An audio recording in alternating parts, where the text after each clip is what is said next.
Para participar en el conversatorio sobre coherencia curricular, se han formulado 5 preguntas. La primera pregunta dice: ¿en qué aspectos es incoherente el currículo actual? La segunda dice: ¿cómo llegar a ser incoherente? La tercera: ¿cómo podría hacerse más coherente? La cuarta: ¿qué aspecto tendría un currículo coherente? Y la quinta: ¿quién debería involucrarse en la elaboración de un currículo coherente? Empecemos por la primera pregunta.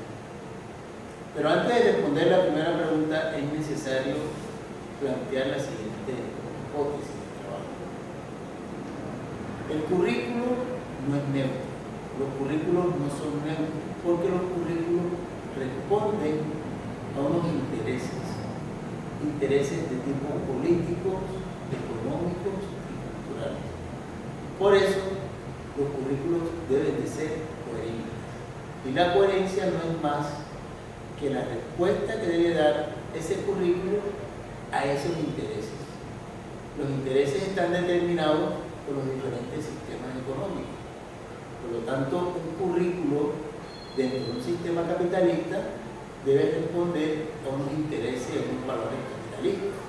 Un currículo de una sociedad socialista debe responder también a unos intereses de ese sistema determinado. Por lo tanto, la hipótesis que se quiere manejar aquí es que los currículos no son neutros. Los currículos siempre tienen unos intereses y esos intereses son los que hacen que el currículo sea o no coherente. Ok, entonces respondemos la primera pregunta: ¿en qué aspectos es incoherente el currículo actual?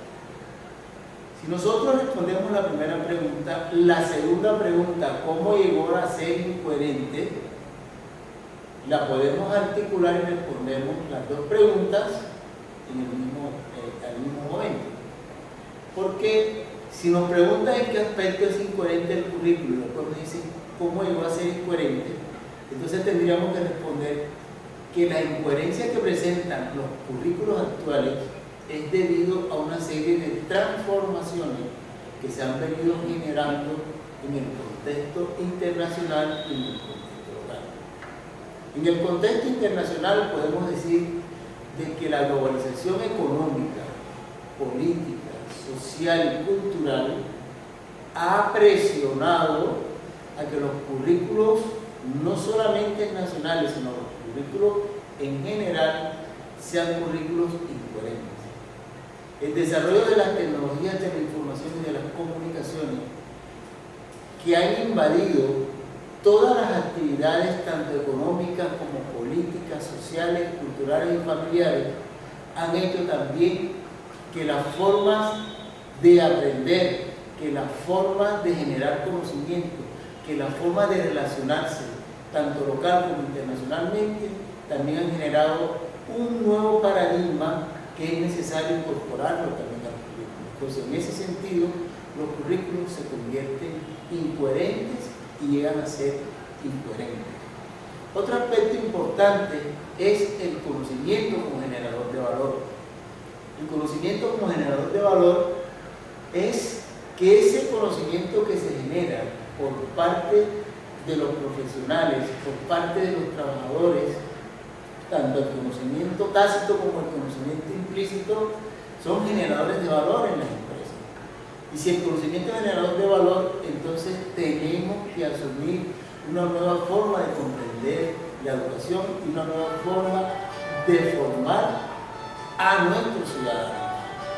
¿Por qué? Porque simple y llanamente la formación en el conocimiento, la formación en la manera como los estudiantes deben de asumir el conocimiento para generar valor, tanto a nivel personal, como a nivel familiar, como a nivel cultural, como a nivel económico, van transformando las prácticas pedagógicas al interior del aula.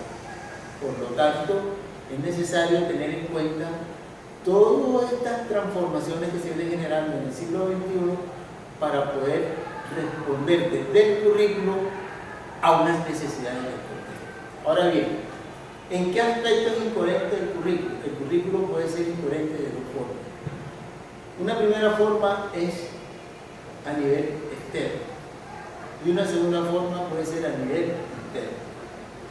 ¿Cuándo un currículo es incoherente a nivel externo? Cuando el currículo no responde a las necesidades del contexto social, político y económico en el que vive el estudiante, en el que vive la persona que se está formando. Es decir, cuando es formado y sus competencias no responden tanto genéricas como específicas, no responden a las necesidades de ese contexto local, nacional y de pronto internacional.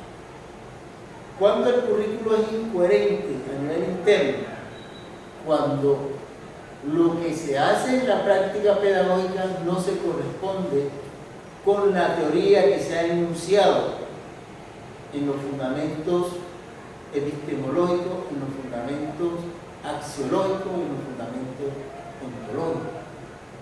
Por ejemplo, si nosotros miramos el currículo desde Habermas a través de su paradigma y de su política de los intereses de conocimiento que se mueven en la producción del conocimiento, encontramos que para el positivismo los intereses de conocimiento son instrumentales, o sea que el currículo en el positivismo adquiere un interés instrumental. Para el paradigma interpretativo, el currículo adquiere una función interpretativa de los problemas que se vienen generando tanto a nivel del contexto internacional, a nivel del contexto local, como también al interior de la escuela. Pero si encontramos, como plantea Habermas, un currículo que responda a las necesidades de la sociedad, entonces encontramos un currículo que realmente va a responder a unos intereses de la sociedad y que es un currículo que va a estar en función de responder no solo a los intereses de la sociedad, sino también a los intereses económicos y políticos de esa sociedad. Entonces, en conclusión, podemos decir que las dos primeras preguntas que hemos desarrollado, ¿en qué aspecto es incoherente el currículo actual y cómo va a ser incoherente? La podemos resumir en que el currículo se vuelve incoherente cuando no responde a las necesidades tanto del entorno externo como del entorno interno. Ahora, ¿cómo podría hacerse más coherente? Cuando nosotros, los docentes, interioricemos la misión, los objetivos y los fundamentos del currículo. Cuando nosotros interioricemos eso, entonces vamos a tener una práctica coherente, porque lo que hagamos en el aula se va a reflejar dentro de la política institucional. ¿Qué aspecto tendría un currículo coherente? Un currículo coherente debe tener como fundamento los fundamentos epistemológicos que orientan cómo se debe aprender y cómo se debe generar el conocimiento.